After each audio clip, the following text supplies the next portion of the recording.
Olá, famílias educadoras, mais uma vez aqui com vocês. Eu sou a professora Marchene e hoje nós vamos falar um pouco mais acerca da atualidade, as coisas que estão acontecendo relacionadas às famílias educadoras decididas em realizar o ensino domiciliar, porém nós temos visto um cenário diferenciado, penso que para alguns até mais tenso.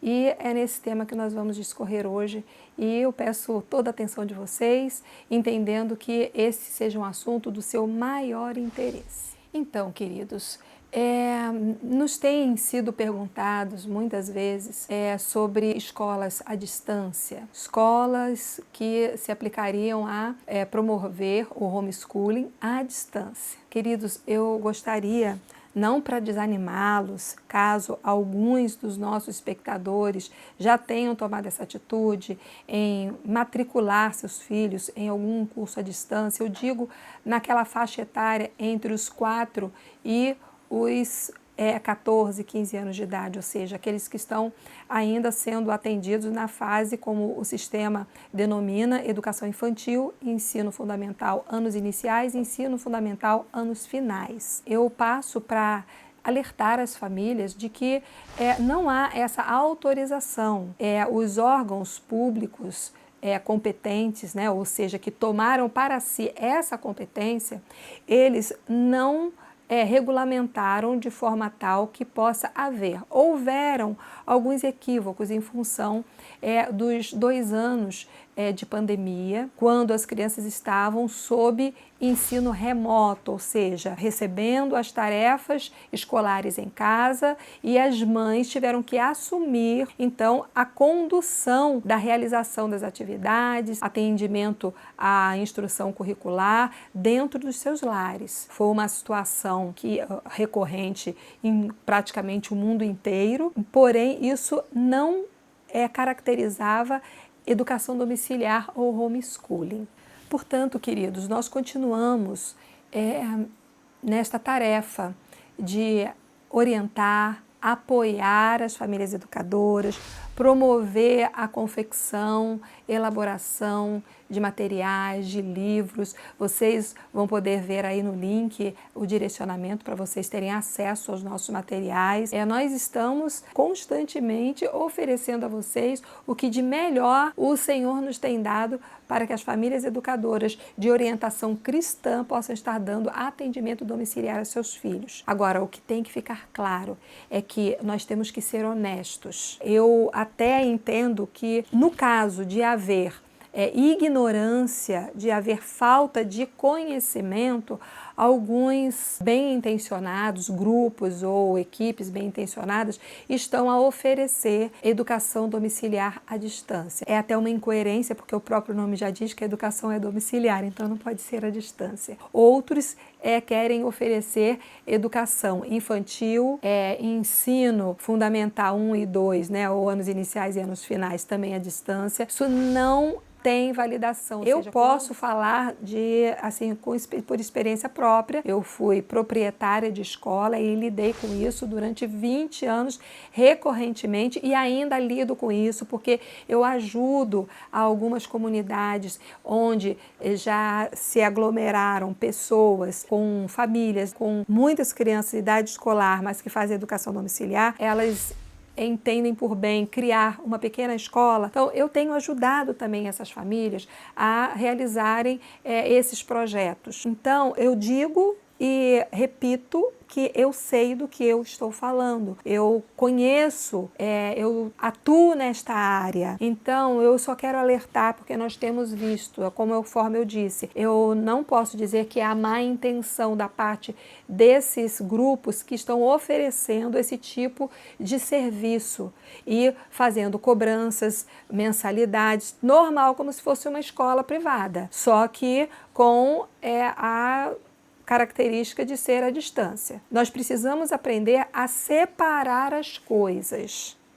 Nós, do EDA, somos uma equipe que trabalhamos a educação domiciliar sob a competência da verdadeira educação cristã, baseados na Bíblia, no Espírito de Profecia, Livro da Natureza, como vocês já sabem. Porém, existem outros grupos também que têm essa proposta similar, porém estão oferecendo serviços à distância com cobranças de mensalidades. Isso pode recorrer em cassação, em multa, e pode também acarretar um processo contra os ministérios ou contra as equipes que estejam oferecendo esse determinado tipo de serviço. E na pior das hipóteses, é complicar a vida das famílias que, pensando estar munidos de um certificado ao final de determinado período, ou também pensando que tem uma validação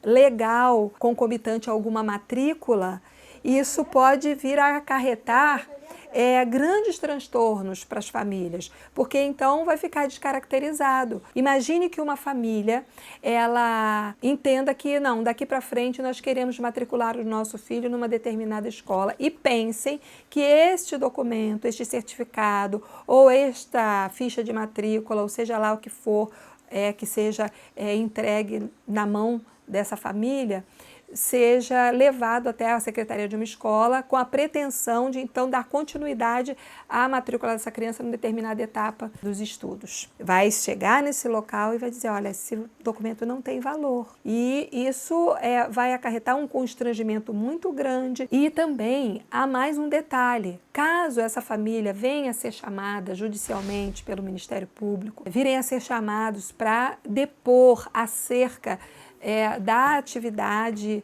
que para o sistema é irregular, que estejam fazendo com seus filhos, esse papel, certificado ou matrícula em algum curso ou site online não vai ter validação legal perante o sistema. Eu entendo que quem faz educação domiciliar tem que estar inteirado, tem que estar informado a respeito de todos os detalhes e todas as implicações. Porque, embora o artigo 205 da nossa Constituição Federal, os tratados internacionais também vêm de encontro a validar, a apoiar de forma, vamos dizer assim, soberana a ação natural de um pai, de uma mãe, de uma família, educar amplamente, globalmente seus filhos, isso pode ainda assim vir a criar constrangimentos e até gerar multas. Eu tenho atendido muitas famílias que têm pedido socorro, por exemplo.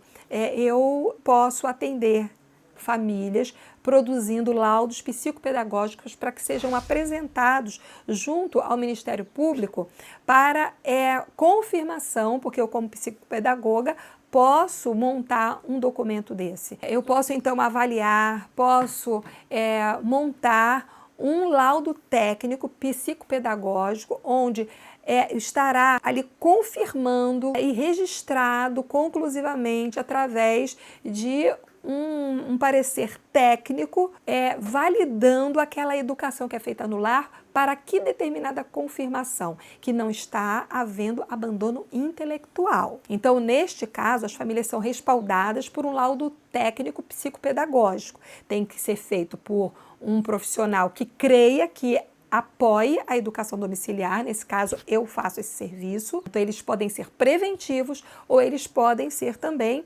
paliativos no caso de terem de ser apresentados junto ao Ministério Público perante a Promotoria Pública. Portanto, que fique claro que um laudo psicopedagógico, ele ajuda na defesa, ajuda o advogado que estará ali representando essa família. Então, esse laudo psicopedagógico, ele tem uma validação de peso junto às áreas competentes, seja diante do Ministério Público, seja diante do Conselho Tutelar.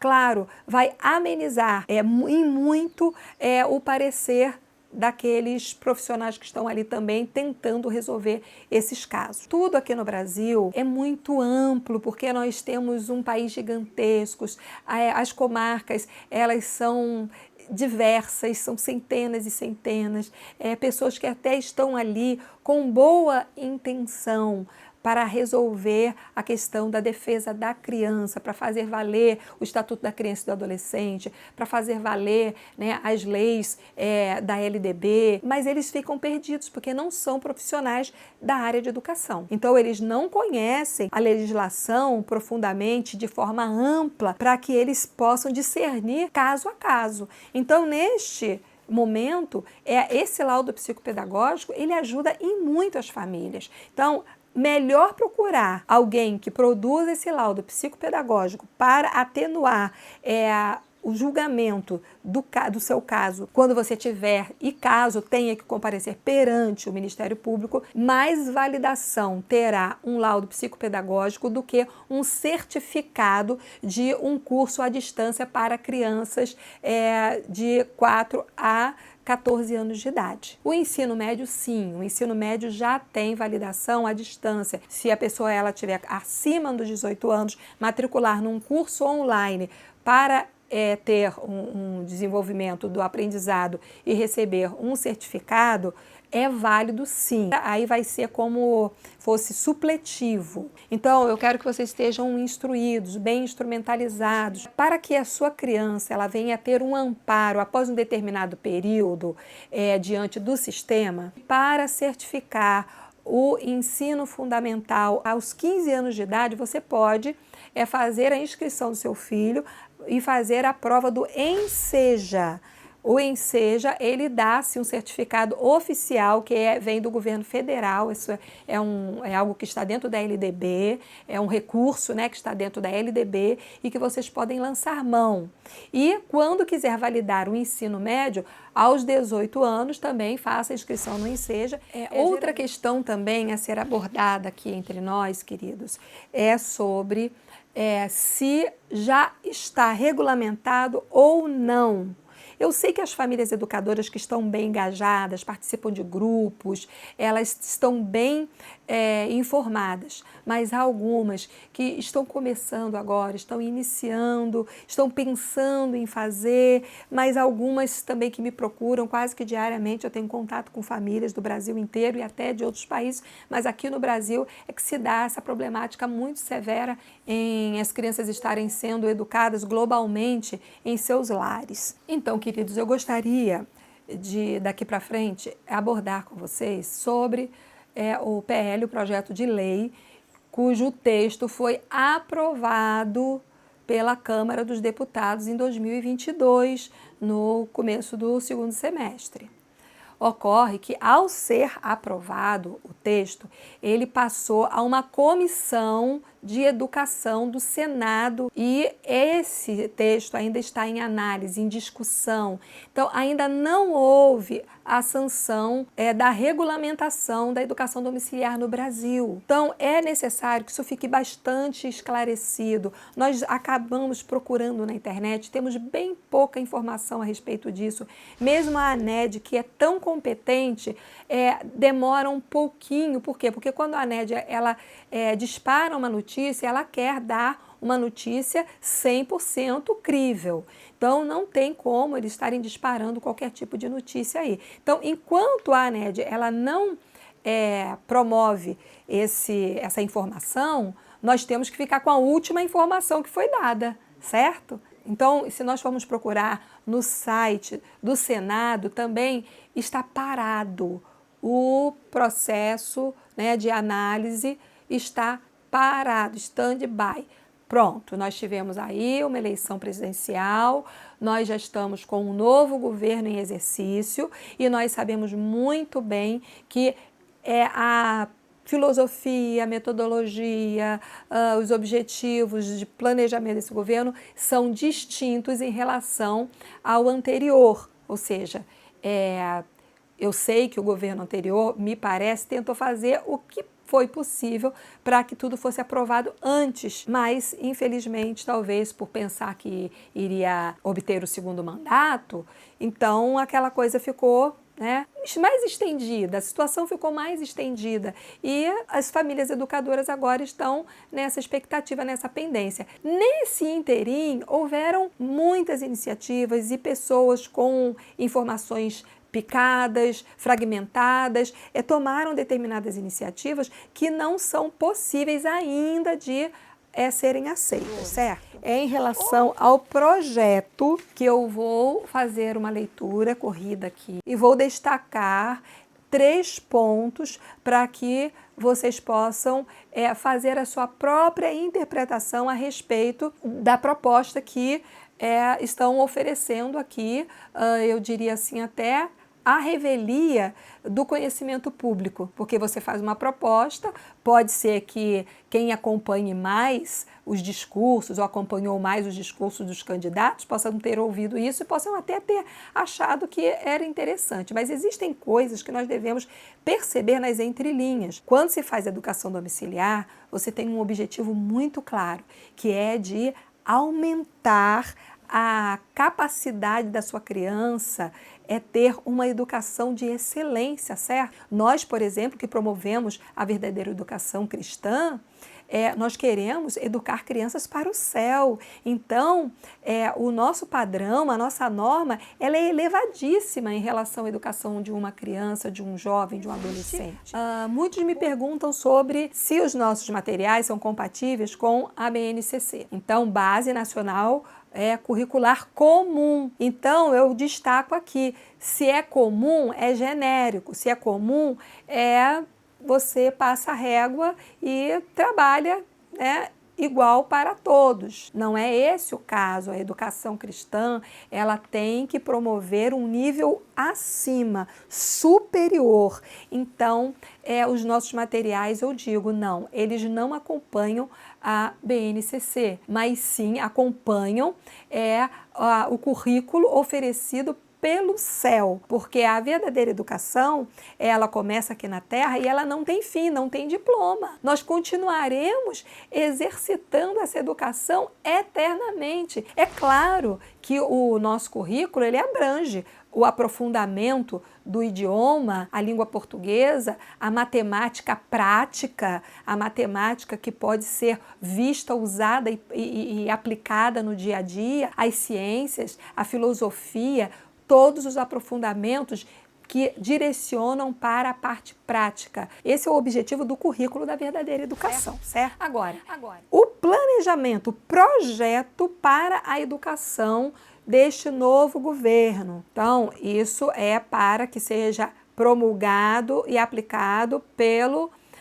no caso, as secretarias de educação. Entrarão esses requisitos aqui nas resoluções estaduais de todo o Brasil. Então, é necessário que as famílias fiquem atentas. O Programa de Governo para a Educação no Brasil a partir de 2023. Um primeiro item que eu quero destacar, que diz que é a adoção do programa de alfabetização na idade certa. Em alguns países, já se dá início àquilo que se chama educação infantil aos 3 anos de idade. Aqui no Brasil, aos 4 anos de idade. Essa criança, ela já vai ter um currículo introdutório para iniciação precoce da alfabetização aos 5, 6 anos de idade. Aos 7, o sistema já vê que essa criança está em atraso, porque ela ainda não está lendo, porque ela ainda não está escrevendo e coisas desse tipo. Sabe-se que na verdadeira educação nós temos outra orientação em função, como eu já falei antes, da mielinização do cérebro, da prontidão, das atividades neuronais, afetivos, emocionais. Vocês podem olhar aí que nós temos vídeos falando a respeito desse assunto. Então, a adoção do programa de alfabetização na idade certa, quem pode dizer a idade certa de alguém alfabetizar, se não o próprio criador, aquele que criou todo esse sistema de interação com o meio, interação com a aquisição de aprendizagens. Depois ele vai falar de definição de meta de aprendizagem, vai falar de reconhecimento e qualificação profissional, para os professores, direção, etc. Vai falar de criação de incentivos financeiros, para escolas. Ora, isso todos os governos sempre falaram e ainda assim a escola, no caso pública, na maioria dos estados e municípios, continuam com muitas pendências financeiras, conforme nós temos conhecimento, porque o próprio público discrimina isso e vivencia isso, e isso é amplamente divulgado. Todos os governos fazem a mesma promessa. Agora, algo que é muito interessante, fala também aqui de monitoramento das escolas, que a apresentam melhor e pior desempenho, tal, isso também é promessa recorrente. Olha o que esse item destaca. O uso efetivo das avaliações de aprendizagem, normal, né? As escolas, elas praticam as provinhas mensais. E de acompanhamento escolar, tudo bem. Estão lá, né, acompanhando o aproveitamento das crianças diariamente, mensalmente, bimestralmente, trimestralmente, semestralmente, etc., anualmente. Agora, olha o que destaca nesse parágrafo aqui. E do ambiente familiar, incluindo a busca ativa pelos alunos faltosos. Eu gostaria de destacar isso para as famílias educadoras. As crianças que estiverem matriculadas na rede de ensino, seja no caso, aqui vale para todos, pública ou privada, terão, né, esse monitoramento aumentado do ambiente familiar e da busca pelos alunos faltosos. Olha, como eles vão montar toda uma equipe pessoal treinado para fazer busca nos lares, para monitorar o ambiente familiar. Olha, isso me deixou assim, dizer, muito curiosa, para não dizer preocupada com as famílias educadoras que estarão sendo mais pressionadas do que já antes. Ele tentou amarrar aqui, nesse item, uma forma de um conselho tutelar, de uma secretaria de educação, de um Ministério Público ter acesso legal ao ambiente familiar. Queridos, nós precisamos nos respaldar, precisamos conhecer os direitos, as leis, mas quando nós estamos sob a liderança de um governo que ultrapassa os seus limites, o que é que nós podemos esperar? Porque nós temos uma Constituição Federal que ampara as famílias educadoras em alguns artigos e principal, que todos já devem conhecer, o artigo 205.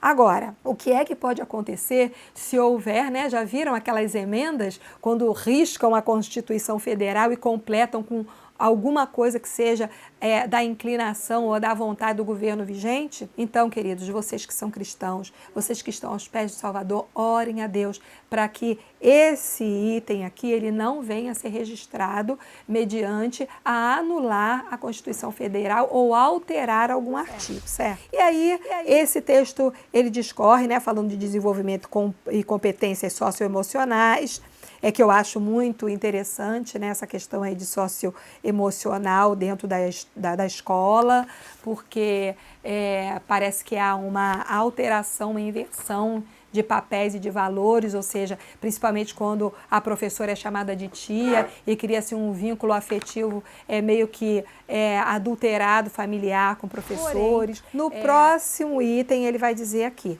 partindo dessas premissas, o ensino fundamental deve ser progressivamente integral ao longo dos próximos 4 anos, com ênfase imediata na eliminação do atraso escolar provocado pela pandemia. Olha a pandemia aqui servindo, né, de âncora para que sejam realizados uma obrigatoriedade de educação integral. Como que pode ser isso? As famílias, né, serão levadas a matricular os seus filhos, como em muitas escolas já ocorre, o oferecimento da educação integral, do ensino integral ou da integralidade. A criança entra de manhã e só sai no final do dia. Que vida familiar essa criança tem? Que relacionamento familiar essa criança vai poder desenvolver se ela acorda e sai de casa e ela volta para casa para dormir? Olha, nós estamos perdendo a flexibilidade. Os pais serão obrigados a abrir mão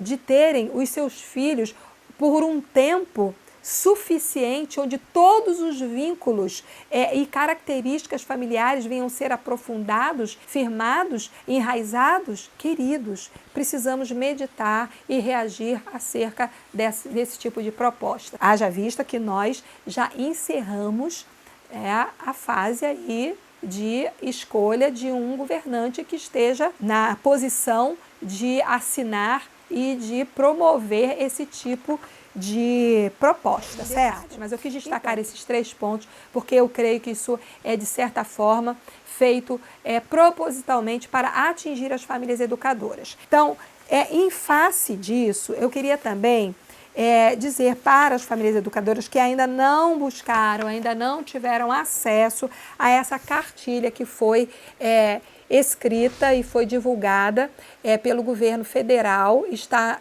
na internet, que fala sobre educação domiciliar, um direito humano, tanto dos pais como dos filhos. E ali vocês vão ter o passo a passo de como é que o governo anterior pretendia desenvolver e possibilitar o passo a passo para que as famílias que assim o desejassem pudessem realizar a educação domiciliar de acordo com a cartilha do governo, certo? Então, também vocês têm que pesar a relevância de que o nosso governo viesse a regulamentar a educação domiciliar, porém haveriam regras específicas, as crianças deveriam ser matriculadas numa escola, deveriam também as famílias abrirem as suas portas para periodicamente receber a visita de um agente educacional, escolar, da Secretaria de Educação, seja o que for, eles iriam ainda montar esse quadro e ficarem também vulneráveis a terem que periodicamente fazerem avaliações e haveriam 3 etapas. Se em 3 etapas as crianças não tivessem sucesso, aí então haveria a obrigatoriedade do retorno ou da matrícula escolar no sistema comum. Então, queridos, o que eu quero deixar bem destacado para vocês é que famílias educadoras, vocês que têm convicção, que sabem o que estão fazendo, conhecem a palavra de Deus, conhecem o que o Espírito de Profecia diz, conhecem qual é a postura que vocês devem tomar e assumir com seriedade, visando não só a formação dos seus filhos para essa terra, mas para a eternidade, vocês devem estar bem informados e se firmarem na rocha que é Cristo. Porque só o nosso Senhor para possibilitar que vocês continuem a praticar essa tão nobre tarefa e sem que sejam as suas crianças prejudicadas através de uma perseguição, de vocês serem incomodados, inconvenientes, serem levados aos tribunais em função dessa ação tão nobre, verdadeira e legítima. Além de ser natural, é espiritual aquilo que você vem fazendo ou desejando fazer com a sua criança. Eu creio também, queridas famílias, que nós, como um povo que se dedica à leitura de um livro tão importante quanto a Bíblia, não podemos nos omitir, não podemos negligenciar o conhecimento das leis também que regem a nossa vida em sociedade. Então, aqui eu gostaria de orientar e de apresentar o direito à educação domiciliar do Dr. Alexandre Magno, certo? Então, isso aqui é um currículo maravilhoso para que vocês possam absorver e ter como livro de consulta e de apoio para que vocês sintam segurança naquilo que vocês estão fazendo ou pretendem fazer. Também eu oriento este livro do Dr. Carlos Xavier também, caso obviamente vocês já não tenham tido acesso, que é a Educação Domiciliar no Brasil. Então, também vai ficar aí na descrição do vídeo e vocês vão poder se aprofundar nessa questão para que vocês tenham boa argumentação caso vierem a ser abordados por familiares, por amigos, por desconhecidos, pelo Conselho Tutelar, pela Secretaria de Educação. Caso você queira estar retirando seu filho do sistema comum para introduzir a educação domiciliar, você tem que ter conhecimento. Outra novidade que eu quero passar para vocês, famílias educadoras, é que sim, pensando na capacitação dos pais, das famílias educadoras, nós estamos agora fazendo a pré-matrícula dos pais. Pode ser o papai e a mamãe, ou pode ser um dos dois,